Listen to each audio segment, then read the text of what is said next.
আসসালামু আলাইকুম বন্ধুরা, আপনাদের মাঝে একটা ভিডিও নিয়ে আসলাম।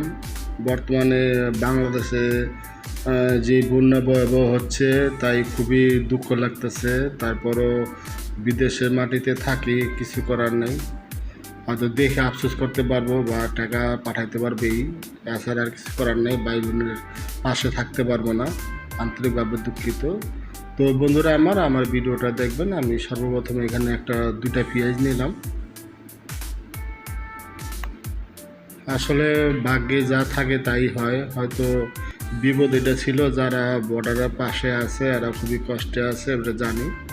তো বন্ধুরা, এখানে আমি একটা মুরগি নিলাম, অর্ধেকটা মুরগি নিলাম। মুরগি নিয়ে এখানে লাল একটা টমেটো সস আছে, টমেটো সস মিক্সিং করে পরে মুরগিটা তেলে ফ্রাই করতেছি। আমি আরেকটা পাতিলায় অল্প একটু তেল দিয়ে দিলাম, আর এখানে 2 টুকরা পেঁয়াজ কাটলাম। আমি এখানে কষাবো, আমার একা যেহেতু খাবার, তাই আমি এখানে অল্প একটু তেল দিয়ে পেঁয়াজটা এখানে হালকা একটু বাদামি কালার করব। বন্ধুরা, আমার ভিডিওটা দেখতে থাকেন, ভালো লাগলে লাইক কমেন্ট ও শেয়ার দিবেন। তো এখানে আমি পেঁয়াজটা আমার একটু হালকা বাদামি কালার হয়ে গেছে, আমি এখানে একটু মশলা অ্যাড করলাম। তো মুরগিটা আমার কড়াইতে ফ্রাই হয়ে গেছে। আমি এখন প্রায় দেখতেছেন কালারটা খুবই সুন্দর হয়েছে।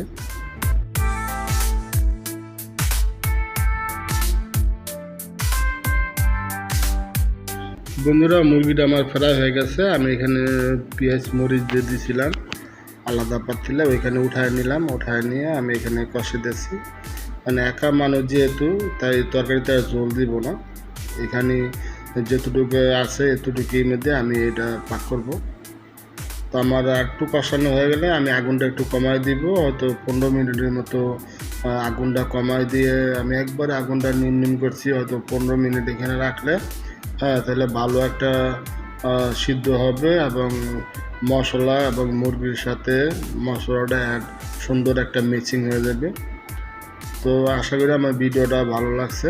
তো বন্ধুরা, ভিডিওটা যদি ভালো লাগে আবারও বলছি লাইক কমেন্ট শেয়ার করবেন।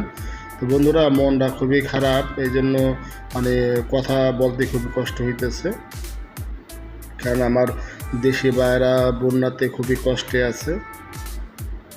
তারপরে কি করব, কিছু করার নাই, যেহেতু প্রবাসী মাটিতে থাকি। তাই অবশ্যই ইনশাল্লাহ সবার জন্য দোয়া করবো, সবাই যাতে আল্লাহ পাক নিরাপদে রাখে, সুস্থ রাখে। তো আপনারা যারা বাংলাদেশে আছেন, আশেপাশে আছেন, বা যারা ইউটিউব বা ব্লগার যারা আছেন, তারা অবশ্যই এখানে যা যোগাযোগ করবেন, অবশ্যই সবার সাথে সবার পাশে থাকবেন, সবার সহযোগিতা করবেন। আমরা প্রবাসী, ইনশাল্লাহ অবশ্যই সহযোগিতা করব। তো বন্ধুরা, ভিডিওটা ভালো লাগলে লাইক করে শেয়ার দিবেন। আজকের মধ্যে এখানে বিদায় নেব, ইনশাল্লাহ সবাই ভালো থাকবেন।